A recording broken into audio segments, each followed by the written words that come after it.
What's going on? Welcome in the Matt Bernier Show, DRF TV, live.drf.com, livestream.com, Daily Racing Forms Twitter handle at DRF Inside Post, as well as the Daily Racing Forms Facebook page. My name is Matt Bernier. You can follow me on Twitter at Bernier_Matt. This is the recap edition.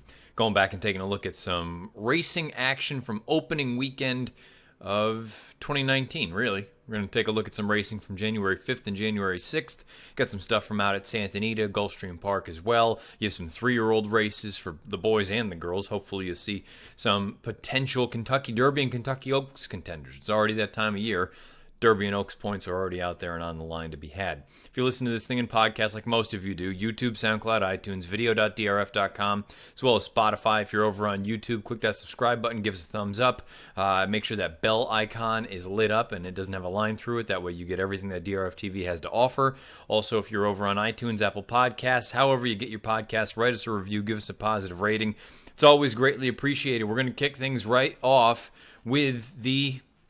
I suppose, yeah, I mean, it is. It's the Derby prep because Derby points were awarded for this race. We'll start off out in Southern California with the Grade 3 Sham. 1 mile on the main track. You had a field of 7. Let's take a look at that field. Post-time favorite at odds of 3-5 on the heels of a very flashy debut effort. Coliseum for Bob Baffert and Godolphin. This is a big, beautiful son of Tappet that went out there and blitzed a field in his debut out at Del Mar going 7/8 of a mile. The concern there, twofold. From a price standpoint, not a heck of a lot there as far as value is concerned. And also, he got away with a pretty easy lead, all things considered. And then you also factor in, you hear some things, Baffert saying, oh, he's a bit of a work in progress. He's still learning. We got to figure some things out. Joe Talamo, his rider, reiterated that. I suppose it at least opened up the door for you to take a shot against a horse like this.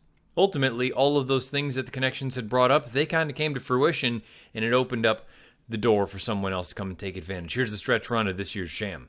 8 to make up, top of the stretch, and much better is the leader. Gunmetal Gray with an eye-catching rally on the extreme outside. Sueño Coliseum still 5 off the lead. A 16th to run, and it's much better clinging to a narrow lead. Sueño, Gunmetal Gray flying on the outside, and Gunmetal Gray, an eye-catching rally to win the Sham. Gunmetal Gray rallies from last, finishes best of them all, gets the job done as the second choice at odds of 7-2 over Sueño.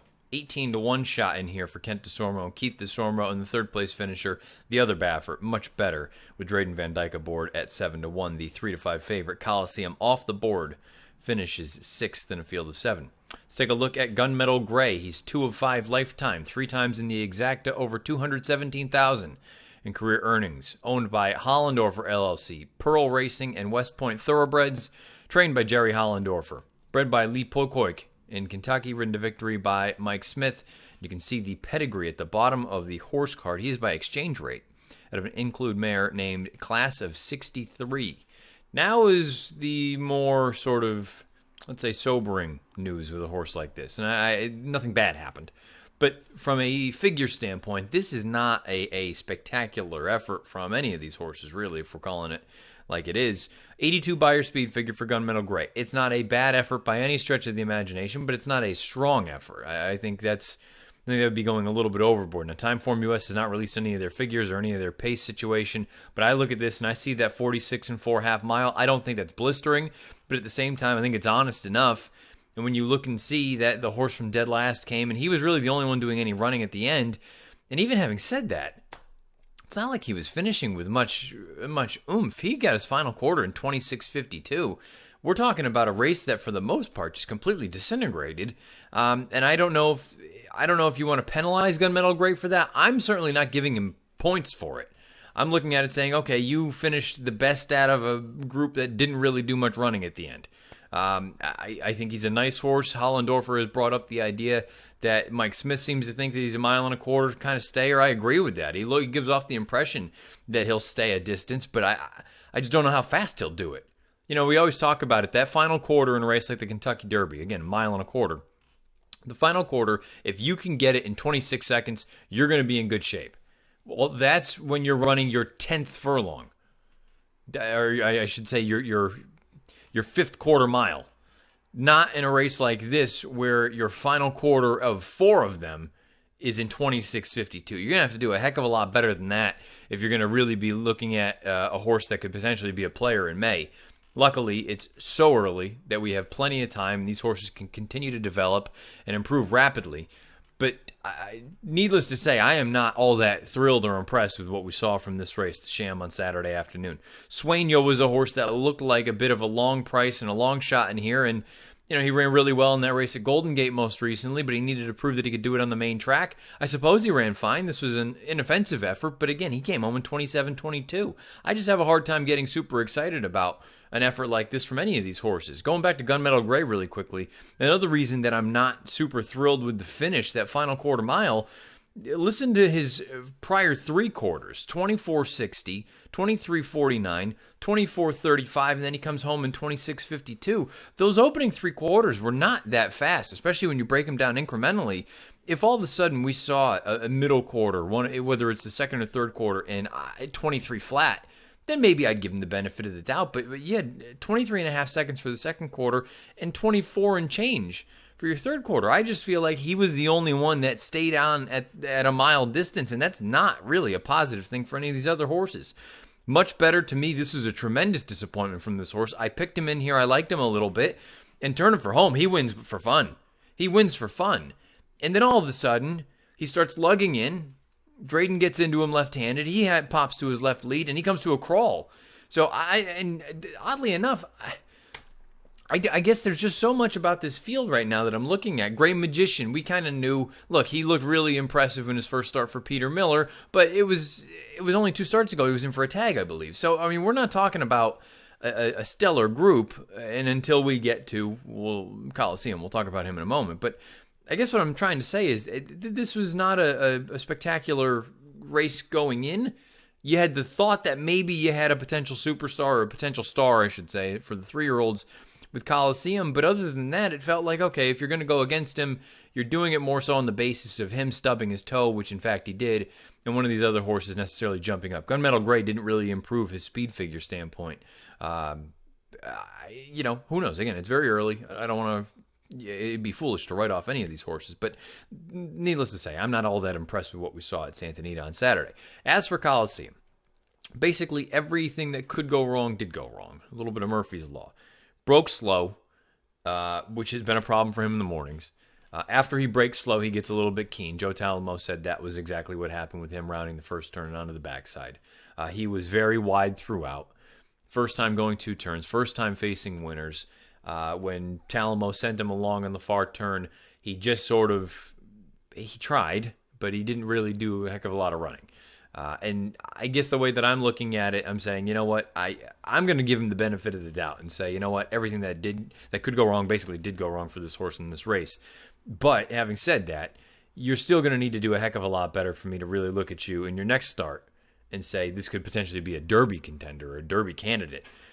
I'm very reluctant to look at this race right now and be too impressed with anything and look at it and say that perhaps we have Derby horses in here. Gunmetal Gray, again, he gets his 10 Derby points for winning this race, but at the same time, I just, I don't know. Needless to say, I'm not super thrilled with the Sham to kick things off. For what it's worth, Gunmetal Gray, they'd like to keep him in Southern California, but Hollendorfer has got some other prospects, and he said he's going to talk with the ownership groups and see what their next move is. If one of his other horses runs in the next race, the Bob Lewis, there's a scenario where Gunmetal Gray goes out of town, and that's where they run him in his next start. But we'll find out in time.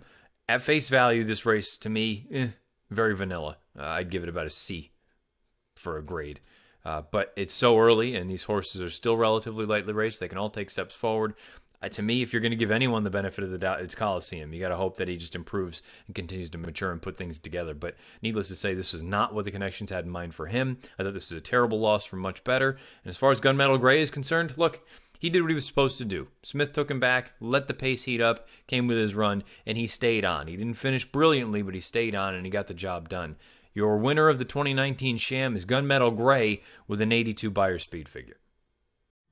Now, I may not have loved the 3-year-old race out in Southern California, but I thought the race down in Gulfstream for 3-year-olds was pretty solid on the main track. Let's take a look at the 10th race from Saturday.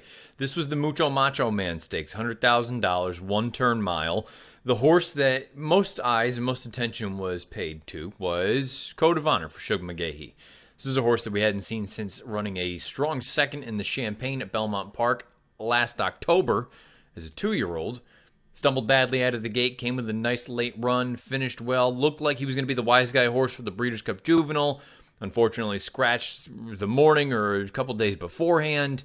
Then there was a little bit of a hiccup where he didn't run in the Remsen. A number of things didn't go right for this horse to run and make his next scheduled start. Ultimately, this is where they get him ready to go, and this is where they run him. And ultimately, it was just an unmitigated disaster. On the flip side, you had pretty strong efforts from the top two finishers. Let's take a look at the stretch run of the Mucho Macho Man.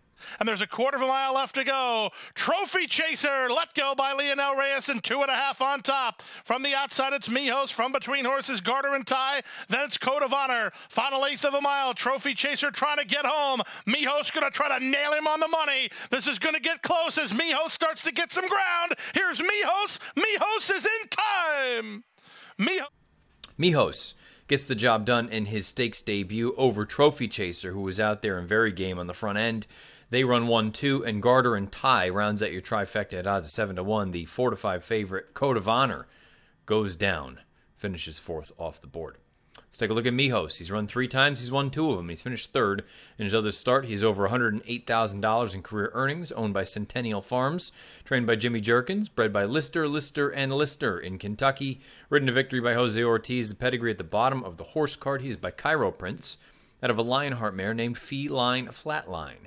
Now, again, this is just a very basic way of looking at this, but strictly from a speed figure standpoint, this race, much nicer, much more appealing than the one that we had out on the West Coast. Mijos and Trophy Chaser both earned 90 Beyer speed figures for their first and second place finishes here in the Mucho Macho Man. Garter and Ty in 86, and Code of Honor is 77.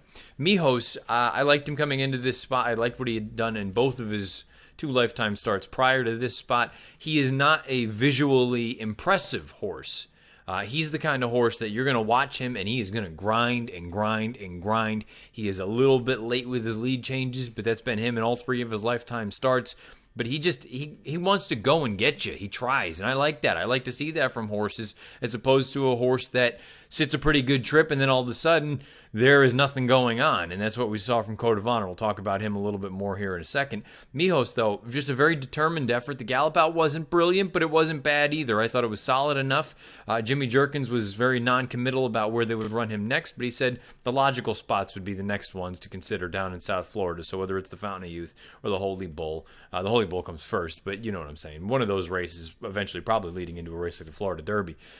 Big effort from him. I thought this was impressive, and I think to me, he's a very, very interesting candidate going forward because based on his pedigree, I'm not totally convinced that additional distance is going to be what he wants. I wonder if he is going to be kind of that one-turn type, but we are still at that point, and it's so early on that you have to find out if they can continue on with it. I thought this was a good effort from him. I liked everything I saw. I also was really impressed with what we saw from Trophy Chaser. Now, I expected him to be the outright pace setter in a race that admittedly, on paper, it didn't look like it would be a blistering pace. But then when you see that there were a number of other horses that went out there, Gladiator King, who took a little bit of a bump out of the gate, he was intent on going. He was an overmatched long shot in here anyway. But then you had a horse like Well-Defined forwardly placed. And then obviously you had Trophy Chaser. They got a quarter and 23, half and 45 and 2, 3/4 and 10 and 1. So this was a pretty legitimate go of it. And the fact that Trophy Chaser put away the other speeds, and he only barely got run down at the very end by Mijos, and he galloped out on par with Mijos. I thought this was an impressive effort. Now, the thing I don't know where I stand with Trophy Chaser, I've already thrown him in my horse watch over on DRF.com. For those of you that are having a difficult time finding the DRF horse watch, just this is a kind of a PSA. Go over onto, and I'm going to do it as we're talking right here. You're going to want to go over onto the website, and it's not in its usual spot. In the past, before the website was redone, it was in the entries section. If you click on the 3 lines next to your username and your info, it'll bring up that big menu. The big menu, when you scroll down to the subtitle that says More, it's down at the very bottom. You can click on DRF Horse Watch. That's where you go and input all your stuff. So you're going to want that particularly around time when you listen to Out of the Gate, because we give you some horses that you might want to take a look at. This horse might be mine this week. We'll find out. I thought this was a good effort from him. I don't know if I like him going shorter or the prospects of him stretching out, because the way that this pace kind of unfolded, he was up against it. And I don't know that I necessarily want to immediately throw the blanket over him and say that 2 turns isn't going to be best for him. But I do have a funny feeling, is he going to be kind of a shorter 1-turn type of horse when it's all said and done? Nonetheless, he showed an element, a game a different piece to his game, a different dynamic that he had yet to showcase. He was the kind of horse that, unless he had the lead, he probably wouldn't go on with it. This time around, he came from slightly off of it. Admittedly, those other horses more so came to a stop, but he went past some horses and then dug in gamely. I thought this was a good effort from him. Garter and Tie, didn't think it was a poor effort whatsoever. He came, weaved through some horses, finished with some interest. Code of Honor, he's the last one that we'll talk about in here because this was really a disappointing effort. He broke. He was trailing the field, which, again, it's so difficult to really tell what kind of running style this horse is going to have because he had showed speed in his debut race that he won up at Saratoga, something that Shug's horses usually don't do first out of the box. Then when he stumbled as badly as he did and came from way out of it with a nice rally at Belmont, you can look at it and say, well, the stumble is why he came from as far back, and you would have anticipated him to be a little bit more forward in the run.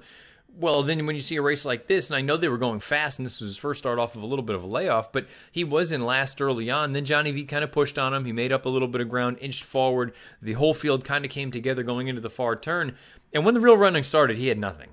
And the built-in excuse is going to be this was his first start since the beginning of October. These other horses have had recency. He needed one before we're going to see his best. That's entirely possible, but you got to do more than what I saw here for a horse that, he's had some physical problems already, and then all of a sudden you come and you really do no running when the real running begins. This, to me, was a disappointing effort from Code of Honor. He's the kind of horse that in his next start, I won't be betting him, and I won't be picking him. I can almost assure you that, but he'll be one that I'll keep a close eye on, because if he rebounds, then maybe, okay, maybe he just did need one and needed to shake the rust off. If he comes back with another dud, then you got to look at it and say, is a combination of things. Perhaps he wasn't actually as good. And by the way, that Champagne has not come back particularly strong at this point. Maybe he's the kind of horse that was just good early on, and now he's kind of leveling off as everyone else catches up to him.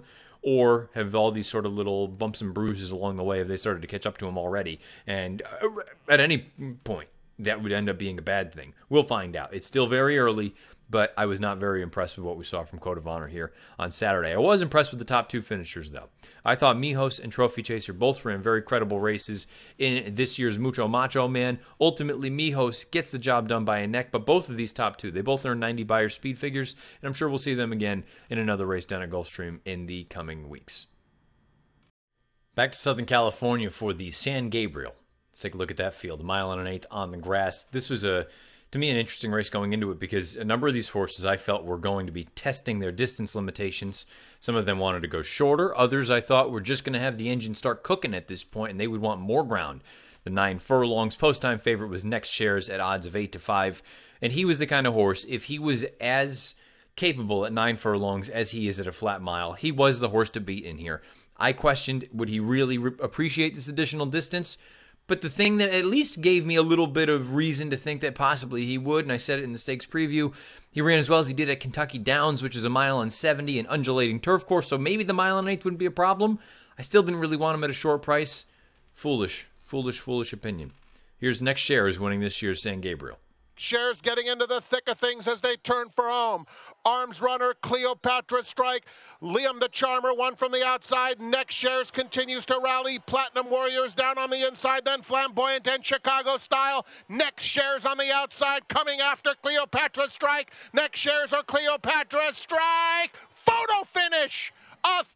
Next Shares prevails at odds of 8-5 over Cleopatra Strike, who in his first start in Southern California fulfilled the motto, probably ran too well to lose. Loses by a dirty nose at odds of 6-1. Third place finisher Liam the Charmer at odds of 7-2, and the fourth place finisher was Chicago Style at odds of 3-1. From a gambling standpoint, a pretty formful race. Top 4 choices make up your first, second, third, and fourth place finishers. Let's talk about Next Shares before we dive into the rest of this field. 6 of 22 lifetime, 6 other times in the money, over $1.1 million, almost 1.2 in career earnings, owned by a whole mess of people. Ivorone, McClanahan, Dunn, Marassa, Robershaw, and Taylor. I apologize I couldn't put everyone's first names in there because it wouldn't fit in the graphics, so apologies to the connections, but we got all your last names in there. Trained by Richard Baltus, bred by Buck Pond Farms Incorporated in Kentucky, ridden to victory by Giovanni Franco, who filled in as the late call, the late replacement, because Joel Rosario was off his mounts on Saturday, and you see the pedigree. The bottom of the horse card, this 6-year-old is by Arch out of an Evansville slew mare named 2. Slew. Top 3 finishers in here all earn 99 Beyer speed figures. It is worth noting, again, if you are a fan of, or if you're a handicapper that factors the weight into things, Cleopatra's Strike carried 4 pounds less than either Next Shares or Liam the Charmer. So you would imagine next time around they'll probably all be equal weights if they showed up in a spot similar to this in Southern California. One horse that is unlikely to run his next race in Southern California is the winner, Next Shares, because co-owner Michael Ivorone brought up the idea that the Pegasus is what they'll be looking at. And no, not the dirt race. It will be the Pegasus Turf Cup. I believe that's the $7 million version, and the dirt race is $9 million or something like that. They're looking for big money. And look, this horse is in good form. Comes home, gets his final 8th in 11.90. A little bit slow out of the gate, but that wasn't much of an issue. He had the class over the rest of this field. And again, the distance, I didn't know if he would really love 9 furlongs. I still don't know that he loved it, but he was able to get it. And again, the class at that point, usually, and these, Illman has always said it, and I tend to agree, these mile to mile and an eighth races really, to me, class and overall talent is much more important than at the races at a mile and a half or a mile and 3/8. Those races are much more conducive to just specifically stamina. Can you stay the distance? Because the more talented horses at these shorter distances, this is really ultimately where the cream is going to rise to the top. And that's exactly what you had here with Next Shares. As far as Cleopatra's Strike is concerned, again, probably ran too well to lose. Got a little bit tired at the end. Didn't have quite the same kick that the other sort of contenders in this spot did. Finished in 12.18. But when you consider this one was relatively close to the pace, 24.48 and 1, 12 and 2 for 3/4. They stopped the clock in 48 and 3. All things considered, it wasn't a bad effort, but I had wrote about it in DRF Live. And I posted saying, you know, on paper, Cleopatra's Strike is difficult to really like in a spot like this based on what this horse has done throughout his career. I don't think he had ever earned anything more than an 89 Beyer. From a class standpoint, he didn't really fit. But time and time again, we see worse horses from the East Coast and Canada go to Southern California and take advantage. And I think that's what you saw here. Cleopatra's Strike, all of a sudden, I think you have to look at him as a contender in some of these spots in Southern California, whereas on the East Coast, he'd probably just be an also-ran. Liam the Charmer, I still maintain. I think he wants a little bit more distance. I thought he ran just fine in here. Thought he got a little bit flat at the end, and I know he came back and actually made it closer, but if he had just sustained that bid, I think he actually may have been able to get the job done, but he just kind of flattened out a little bit. I maintain he's better going longer. I know for a fact Chicago Style, the 4th place finisher, is better going longer. He was really cooking home at the very end. He finished in 11.65, and you have to imagine, you get him out back to a distance that he appreciates some more. I would say even as short as a mile and a quarter, but we know a mile and 3/8, mile and a half, that's really his game. Stretch him back out. I didn't love him in this spot. Heck, I didn't love him in the Hollywood Turf Cup. I didn't love him coming out of the lure. But you have to admit when you're wrong. And this horse, I like the way that he finished here. Get him back out to his preferred distance and preferred style. I think Chicago Style makes plenty of sense. As far as the rest of the field, they were all longer prices in here. Platinum Warrior just kind of evenly throughout. Flamboyant evenly throughout. Arms Runner, distance challenged. He was the pace setter. Oscar Dominguez never put in any kind of bid. And Big Ben's form is just completely nowhere. So really, I thought it'd be a bit of a scramble. The finish itself was. But from a gambling standpoint, quite formful. The top 4 choices, they all finish in the top 4, and ultimately the favorite prevails. Next Shares. He earns a 99 Beyer speed figure, winning the San Gabriel, and it sounds like it's on to Gulfstream Park for his next start in the Pegasus Turf. Back to Gulfstream, let's take a look at a couple of 3-year-old turf races. We'll start with the girls, race number 5. This was the field at 7.5 furlongs for the Ginger Brew. You had a field of 8. Your post-time favorite was Pivotina, coming in making her first start back here on the East Coast. Most recently had run out at Del Mar. That was at the end of November. Javier's got the mount. She's bet down to 8-5. She's got a big late turn of foot. She makes plenty of sense. Ultimately, second choice, I was a little bit surprised to see the amount of money Boxwood took. Boxwood was an interesting candidate in here coming off of a nice race on dirt. And you knew that you had a little bit of everything in there, that perhaps she was a dirt horse, perhaps she was even better on grass. But I just didn't expect her to end up going off as the second choice. Ultimately, she did, and she made her backers happy. Here's the stretch run of the Ginger Brew. This is Beechwood Ella, 3 wide, Fortunate Girl, Pivotina 4 wide. What a Butte wants into the clear. Red Rounder is next as Boxwood tries to hold him off here. 1/8 of a mile to go. Boxwood has the lead. Fortunate Girl trying to get out and go get her. Down the center and Pivotina with the late say. It's Boxwood in front. Pivotina lunging late. Boxwood, Pivotina, Boxwood. Boxwood and Brian. Boxwood gets the job done at odds of 5-2 by a neck over Pivotina, the 8-5 favorite who runs second. 12-1, Red Rounder is the horse that runs third, and your fourth place finisher is Fortunate Girl at odds of 9-2. Let's take a look at Boxwood a little bit more. She's 3 of 5 lifetime. She's never been out of the money in 5 lifetime starts, over $200,000 in career earnings. Owned by William L. Pape, trained by Eddie Keneally, bred by Mr. and Mrs. William L. Pape in Kentucky, ridden to victory by Brian Hernandez Jr., and in the pedigree at the bottom of the horse card. She's by English Channel out of a mineshaft mare named We Used to Sing. Speed figure a little bit on the light side, 77 buyer, but the way that Boxwood was able to do this, considering she took legitimate heat early on from a 50-1 shot, and by the way, that horse is still running, their opening quarter was 22-2. That's fast. I know this is only 7.5 furlongs, but they're cooking with gas out there, and I could be wrong. If someone else has got full-blown track profiles brought up, I could be wrong. I believe this was the first gate-to-wire victory on grass of the year, of the championship meet anyway, at Gulfstream Park. I could be wrong. Perhaps there was a maiden claimer in there somewhere that I'm missing, but I think, again, correct me if I'm wrong, but I believe Boxwood was the first gate-to-wire turf winner of a stakes race, or any kind of race for that matter, on the grass of the championship meeting. So she did something that hasn't been done really for as far as I know, and she did it taking some serious heat early on, and she finished well. She didn't finish quite as fast as a horse like Pivotina, but Pivotina's game is to take back, make that one run. If all of a sudden you're going to be out there throwing down the fractions and you're still going to have a competitive late kick, you're putting yourself in a really good position to win some big races for Eddie Keneally and company. Keneally afterwards said, you know, obviously Gulfstream has that very nice set of turf races. The stakes race is coming up. There'll be a number of opportunities for her there. But keep in mind, she's won on dirt. And I do wonder if... I can only speak from what I would think. If I had a horse like this, I would run her in whatever the next race is on grass. I believe they stretch out to a mile. I don't know if it's the... I'm not even going to... I was going to say Swedish Champ, but I think that might be an open race. Whatever it is, you know what I'm saying. The next stakes race on grass for the fillies down at Gulfstream, I'd probably run her there. And if she performed well there, I think you would have to at least see if perhaps she could transfer that good form back over to the main track. And I would probably try a race like the Gulfstream Oaks, hoping that maybe she delivered and then you could go on to a race like the Kentucky Oaks. But again, it's a good position to be in, put it that way, to have a horse that's versatile and is comparable anyway as far as the ability is concerned on both surfaces. Boxwood, a nice performance here. Pivotina, I like the way that she finished. She came home in 42.74. She had a little bit of a hiccup on the backside going into the far turn. She ran up on some heels. She checked pretty badly, but usually that could really kind of be the undoing of a horse. She still came with her run. I think she's the kind of horse that I'd like a little bit more ground for her, possibly even out to a mile and a 16th or a mile and an 8th. I really like that late finish from her. Red Rounder, I thought, ran quite well. Fortunate Girl, the horse that I picked, no excuse, turning for home. Looks like she is right there, and she's going to go right by Boxwood. Not only does she not go by, but she flattened out badly, in a little bit tight in the deep stretch, but at the same time, she was backing up at that point, so there was no issue there. I think a horse that you'd like, at least I did, and maybe you would too, throw in your horse watch would be What a Beaut. What a Beaut is a horse. Paco Lopez had the mount here from Mark Casse. She was in a little bit tight between horses early on, pulling a little bit. Finally, she got to relax. Rounding the far turn, there's nowhere for her to go. There's just a wall of horses in front of her.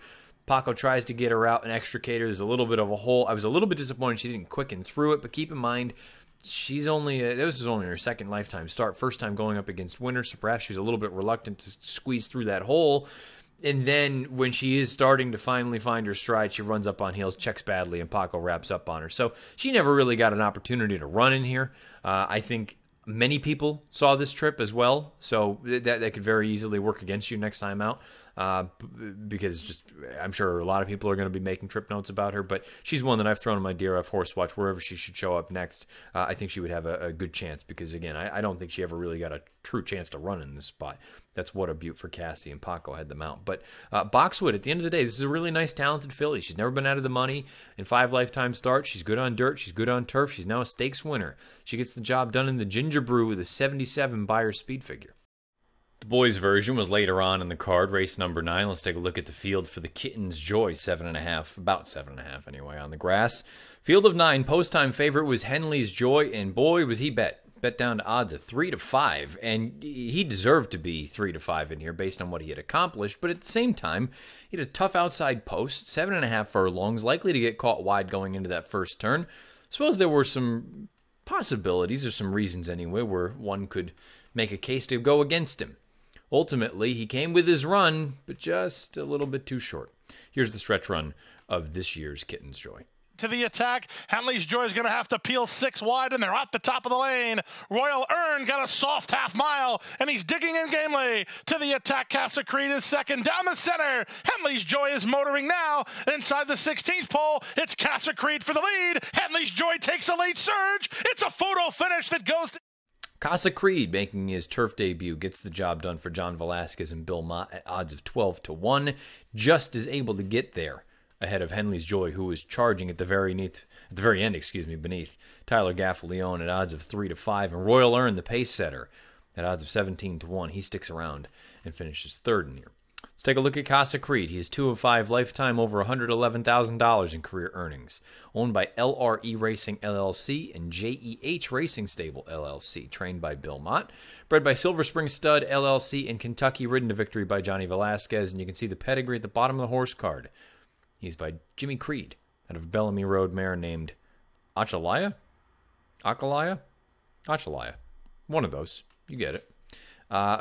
79 Beyer speed figure for Casa Creed winning in this spot. This is a race. I don't have a heck of a lot to say as far as trips are concerned. The one thing I will say, first things first, let's talk about Casa Creed. An assistant to Bill Mott said this was kind of just taking a shot, seeing if he would take to the turf. It is worth noting at one other time in his career, he had been entered in a race on the grass that got washed off. So they took a shot here. It ended up working out. He was relatively close to the pace, or he was close to the pace, and he took advantage of that fact. It sounds like he'll stay on the grass for the time being, but my bigger point, and really the only point that I have about this race, is the pace. You look at the fractions of this race, 24-2 for an opening quarter, 49 for the half, 13-1 for 3 quarters, stop the clock in 30-3. Anyone trying to rally from off of the pace was severely compromised, in my opinion. Now, again, Timeform US hasn't released any of their figures yet, but I'm going to venture a guess to say that these fractions early on are going to be color-coded blue. At least that's the way that I'm going to be looking at it, because you can't help but look at it and see the way that the race ended up playing out. At the half-mile call, your 1, 2, and 5 runners ended up finishing first, third, and fourth. Whereas you had a horse like Ynez Joy, who wasn't far behind, but he certainly didn't have the pace that he would really have appreciated to run at, and he flew home at the very end. So I want to upgrade a horse like Ynez Joy in a race like this. I want to upgrade a horse like Moon Colony, who really had no pace to run at, from Mark Casse. I think he ran a little bit better than it may look on paper. And I suppose you might want to slightly downgrade a horse like Casa Creed, and certainly a horse like Royal Earn. I'm not trying to take anything away from them, but they had all the best of it in this spot, while a horse like Ynez Joy and a horse like Moon Colony, they didn't have it go their way. With some more pace, perhaps they make it a little bit closer. I will basically guarantee with more pace, Ynez Joy is the one that goes and gets the job done. I think he's a nice horse here, and a 78 Beyer here, and he's going to be a player in any of these races going forward. So again, I don't have a heck of a lot to say recapping this race.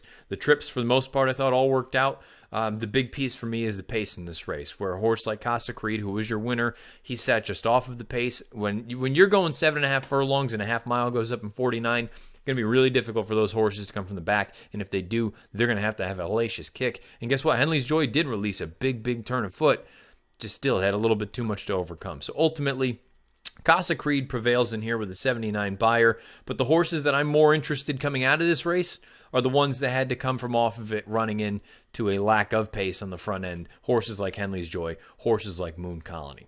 Casa Creed in his turf debut is a stakes winner. He gets the job done in this year's Kittens Joy with a 79 Beyer. And now we'll button up the recaps with the most impressive performance of the weekend. This came on Sunday out at Santa Anita, 7/8 of a mile, 3-year-old fillies, the Grade 2 Santa Ynez. Let's take a look at the field. Only 5 signed on, because there's the big girl in here, Bellafina, both literally and figuratively.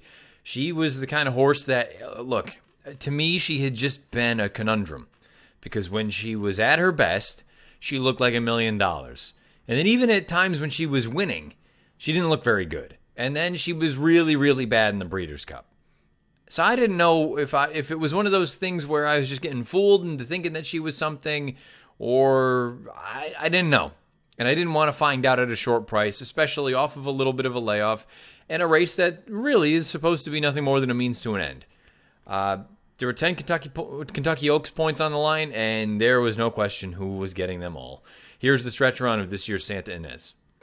Tomlin is in third. They're heading to the 8th pole. She's heading to the 8th pole. Bella Fina is all by herself. An extremely classy display from Bella Fina, who just absolutely overwhelmed the competition. Bella Fina strolls in the Santa Ynez. Bella Fina could not look any better winning this race by more than 8 lengths. She gets the job done at odds of 2-5 over Mother Mother for Bob Baffert at odds of 2-1, and your third place finisher is Tomlin at odds of 16-1 in a 5-horse field.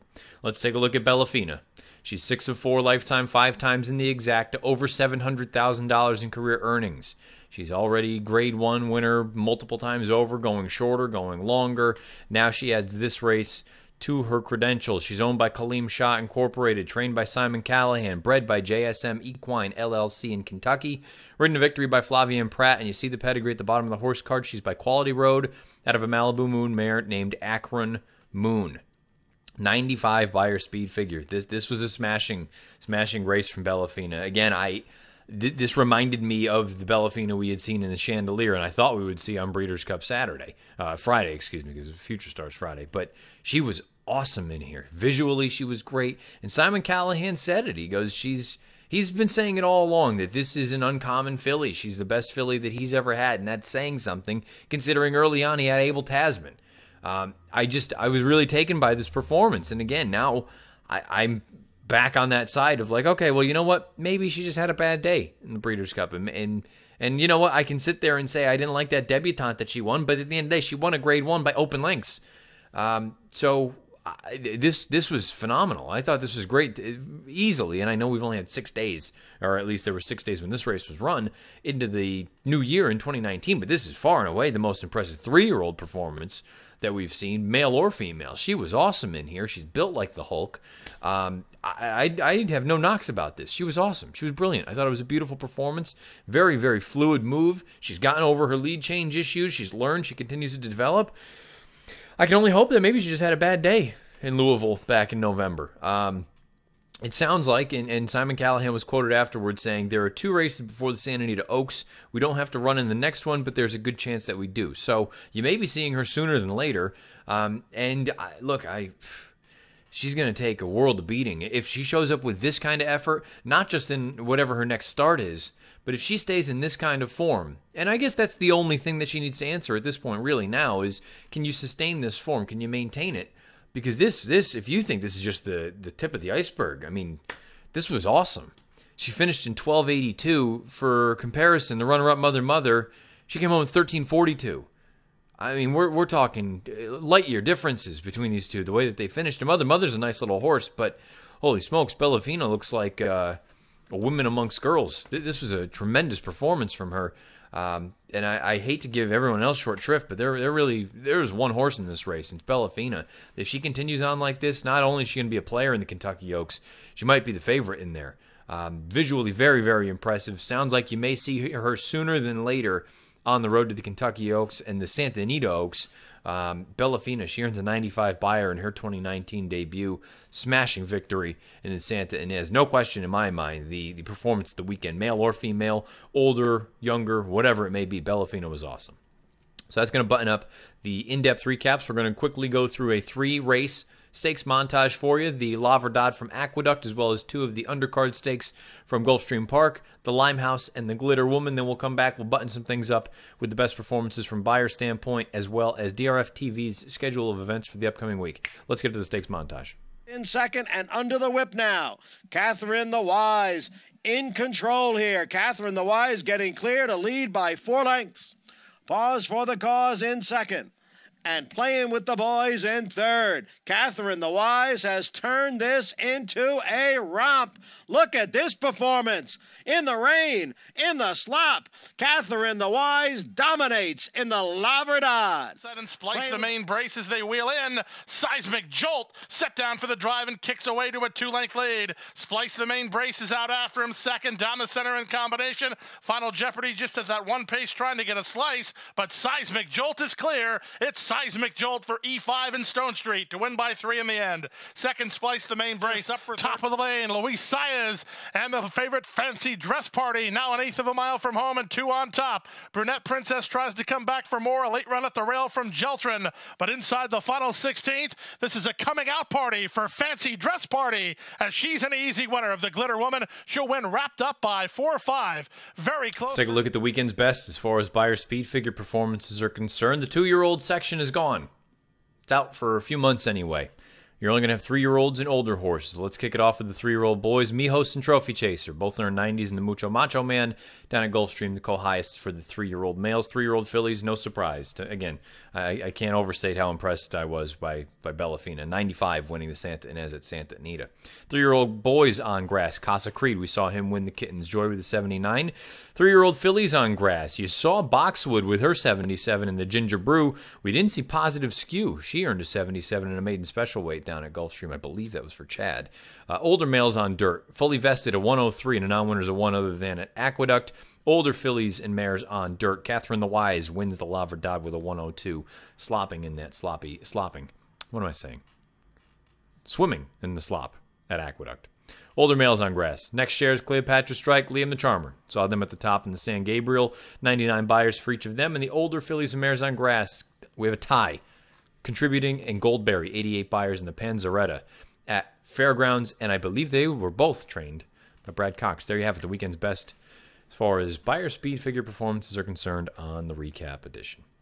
DRF TV schedule of events, you can take a look at that. We've got the preview edition of the Matt Bernier show coming up at the end of the week. You're going to have out of the gate. You'll have DRF bets races of the day. You'll have formulator angles. You'll have a little bit of this. You'll have a little bit of that. Breeding report as well. Brad Free report, I believe. You'll have a number of good things coming your way. Stronach 5 preview. You name it, you got it. Head on over to video.drf.com or the Daily Racing Forms YouTube channel. Speaking of that, if you've been listening live, good on you. Thanks for doing so. If you listen to a podcast like most of you do, YouTube, SoundCloud, iTunes, video.drf.com, as well as Spotify over on YouTube, click that subscribe button. Give us the thumbs up. Make sure the bell icon is lit up and it doesn't have a line through it so you can get everything that DRF TV has. If you're over on iTunes, Apple Podcasts, whatever it may be, write us a review. Give us a positive rating. Questions, comments, concerns, whatever you want to fire away on Twitter at Bernier_Matt. That is my hashtag, or my name, my hashtag. It's my handle. If you are over on YouTube, just fire away beneath the video player right there. I usually take a look at that every once in a while, once in a blue moon. So, again, questions, comments, concerns, you know how to handle that. I will be back on Friday with the preview edition. Probably take a look, well, certainly take a look at the NFL divisional weekend. Not a great wild card weekend for me. 1 and 3, you got bailed out with the Eagles game. But a couple of those other ones, I feel like the only one that really never felt like it had any chance, in my opinion anyway, was the Houston game. And I suppose the Baltimore game never really looked particularly good either. But at the end, LA was doing what LA does. Neither here nor there. Going to need to dig ourselves out of a little bit of a hole here going forward. 1 and 3 through wild card weekend. Hopefully get back on the beam this coming weekend, divisional weekend. And maybe we'll take a look at some other things, some races coming up for this weekend. So without further ado, enjoy the rest of your week. Good luck however you play, whatever you play, wherever you play. I'll be back on Friday with the preview show. This has been the recap edition of the Matt Bernier Show.